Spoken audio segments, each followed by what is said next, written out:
Welcome दोस्तों, स्वागत है आपका हमारे यूट्यूब चैनल सरस्वती क्लासेस में। इससे पहले वीडियो हमने नंबर सिस्टम पढ़ा था। आज हम मैथ्स का दूसरा टॉपिक पढ़ेंगे, डिविजिबिलिटी रूल यानी विभाज्यता का नियम। अगर कोई संख्या 2 से विभाजित होगी तो उसका क्या होगा, इकाई का अंक क्या होगा, सम होगा।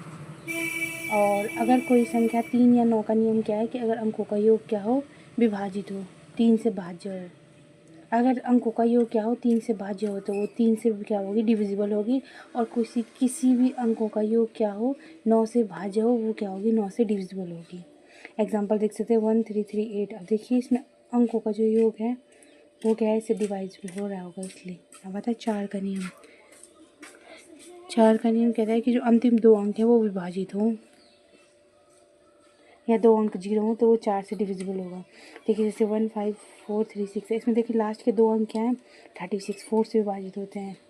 4 6 है 34, नहीं सॉरी 2 से विभाजित हो रहा है। 2 एकम तो 2 8 16 है, 2 अंक क्या हो रहे हैं, विभाजित हो रहे हैं।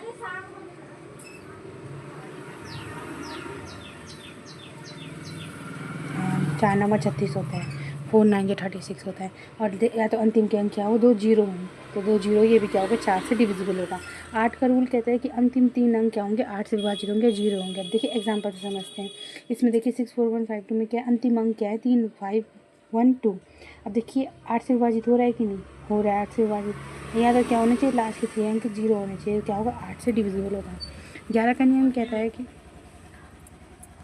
से विभाज्यता का नियम कहता है कि जो विषम स्थान का योग है माइनस सम स्थान का योग होगा, वो क्या होगा, 0 या 11 का गुणज होगा। अगर हम विषम स्थान का योग करें और उसको घटा दें किससे, सम स्थान के योग से, तो वो क्या होना चाहिए, 0 या 11 का गुणज होना चाहिए।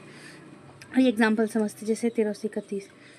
देखो विषम स्थान है 1 3, 1 + 3 किया तो कितना हो जाएगा, -3 + 1 क्या है, सम स्थान है 2 और 4, 3 और 1 है। दोनों को अगर हम माइनस करेंगे तो हमारा 0 आया, तो ये क्या हो जाएगा, 11 से विभाज्य हो जाएगा।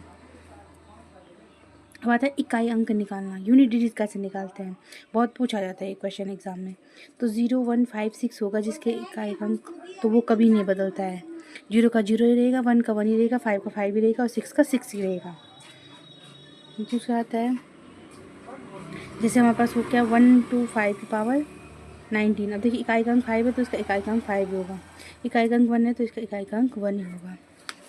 रूल 2 आता है, अगर हमारे पास क्या हो, 4 1 9 सम या विषम। देखिए अगर हमारे पास क्या हो, इकाई का अंक 4 या 9 हो, लेंगे अगर क्या हो, इकाई का अंक क्या हो, ऑड हो, तो क्या होगा, इकाई का अंक ऑड होगा। अगर तो 4 की पावर अगर जैसे 1 है तो वो आएगा क्या, 4 ही आएगा। अगर पावर क्या हो, इवन होगा तो इकाई का अंक हमेशा 6 आएगा। समझिए, आइए एग्जाम्पल से समझते हैं। जैसे है 4 की पावर 2, तो 4 की पावर 2 क्या है, इवन है, तो इसलिए इकाई का अंक क्या आ गया, इसमें 6 आ गया। और इसको निकालने की ज़रूरत नहीं है, हमेशा होगा। जिसकी पावर इवन होगी उसका इकाई अंक हमेशा 6 होगा, और जिसकी पावर ऑड होगी उसका इकाई अंक हमेशा 4 होगा। देखिए जैसे 24 की पावर 1 2 3 है, 1 2 3 क्या है, ऑड है, तो इसका इकाई अंक हमेशा क्या होगा, 4 होगा। ये आपको याद रखना है। ये 4 के लिए है। अगर 9 की बात करें तो 9 के लिए क्या रूल है, 9 के लिए रूल है अगर क्या हो, ऑड हो इकाई अंक। ये कहता है कि अगर क्या हो, 9 के लिए अगर ऑड हो, क्या हो, अगर पावर क्या ऑड हो तो इकाई अंक हमेशा 9 होगा। और अगर पावर इवन हो 9 के लिए तो क्या होगा, इकाई अंक 1 होगा। देखिए जैसे 19 की पावर 57 है, 57 ऑड है तो इसलिए इसकी यूनिट डिजिट हमेशा 9 होगी। और जैसे 79 है, इसकी यूनिट डिजिट इवन है 102, तो ये क्या हो जाएगा, इसकी इकाई अंक 1 हो जाएगा। ठीक है। रूल 3 आता है 2 3 7 8। अगर ये हो इकाई का घात में, अगर ये है तो पावर में अगर क्या हो 2 3 7 8 हो किसी भी संख्या के, तो उसको क्या करते हैं, 4 से डिवाइड करते हैं। फिर घात को लास्ट 2 अंक है जो उसको 4 से डिवाइड करते हैं। लास्ट के जो 2 अंक हैं उनको क्या करते हैं, 4 से डिवाइड करते हैं। फिर जो शेष आता है उसे क्या करते हैं, उसे इकाई अंक की घात बना देते हैं।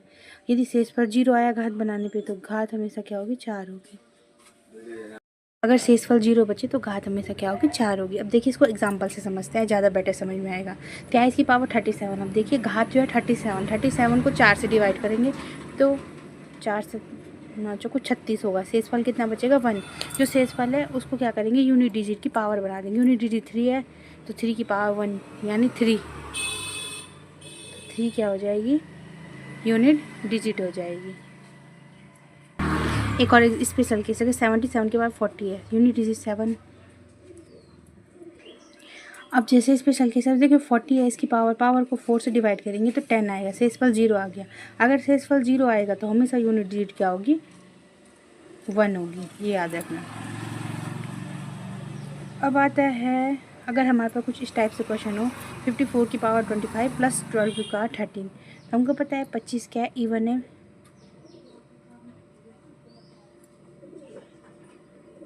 और 13 क्या है, और है। और अगर इसकी पावर इवन है तो यूनिट डिजिट क्या होगा, हमेशा 4 होगा। और इसकी पावर क्या है, 13 है, तो 13 है तो 13 को 4 से डिवाइड करेंगे तो हम बस ये आएगा 1। तो 1 2 की पावर 1 कर देंगे तो यूनिट डिजिट क्या आ गई, हमारे पास 2 आ गई। अब टोटल करेंगे तो पहले वाले में यूनिट डिजिट 4 आई, दूसरे वाले में कितनी आई, 2। तो दोनों को ऐड कर देंगे, टोटल आ जाएगा 6 यूनिट डिजिट। इस तरह से एग्जाम्पल से समझते हैं। 67 की पावर 67/68, तो ये क्या है, 1 पावर n/a+1 है। तो इसका शेषफल हमेशा क्या होगा, 61 ही होगा, रूल नंबर 3 से। हाँ ठीक है। अब देखिए हमारे पास नंबर ऑफ़ जीरो, शून्यों की संख्या ज्ञात कैसे करते हैं।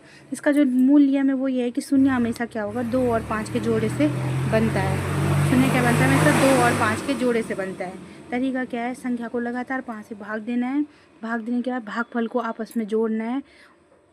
जैसे एग्जाम्पल से समझते हैं, जैसे 100 के अंक में कितने शून्य होंगे, तो इसको पहले 5 से डिवाइड दे देंगे, 5 से दिया 20 आया, 20 को 5 से डिवाइड दिया 4 आया।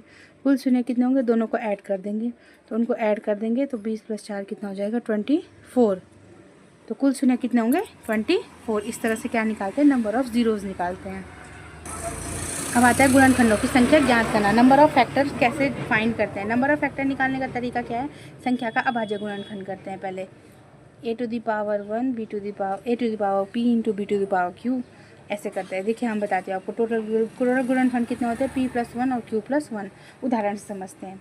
जैसे हमारे पास है 12 के कितने गुणनखंड होंगे, तो 12 का गुणनखंड हो जाएगा 12 दूनी 24 गुणा के 3, यानी कुल गुणनखंड हो जाएंगे कितने, 2 + p+1 यानी 2 + 1 और 1 + 1, ये होता है गुणनखंड। तो हो जाएगा 3 दूनी 6, 6 हो जाएगा। ठीक है, हमें से याद रखना क्या होता है गुणनखंड कैसे करते हैं, p+1 + q+1 इंटू कर देंगे, इस तरह से निकालते हैं हम गुणनखंड, नंबर ऑफ़ फैक्टर। अब आता है योग पर आधारित सूत्र। देखिए अगर प्रथम n प्राकृतिक संख्याओं का योग निकालेंगे तो वो होता है n × n+1/2। अगर प्रथम n प्राकृतिक संख्याओं का सम प्राकृतिक संख्याओं का योग निकालते तो होता है n × n+1। अगर हम प्रथम n विषम प्राकृतिक संख्याओं का योग निकालते तो n² होता है। अगर हम प्रथम n प्राकृतिक संख्याओं के वर्गों का योग निकालें तो होता है n × n+1 × 2n+1/6। और अगर प्रथम n प्राकृतिक संख्याओं के घनों का निकालें तो n × n+1/2 की 2 का होल स्क्वायर। आप इस तरह से इसका स्क्रीनशॉट ले सकते हैं और लिख सकते हैं। ये बहुत इंपॉर्टेंट फॉर्मूला है जो पूछे जाते हैं अक्सर क्वेश्चन। अब आता है श्रेणी। श्रेणी 2 प्रकार की होती है, समांतर श्रेणी और गुणोत्तर श्रेणी। समांतर श्रेणी को क्या होता है, a+1 a+2d, जहाँ क्या होता है a पहला पद होता है और d क्या होता है उनका सर्वांतर।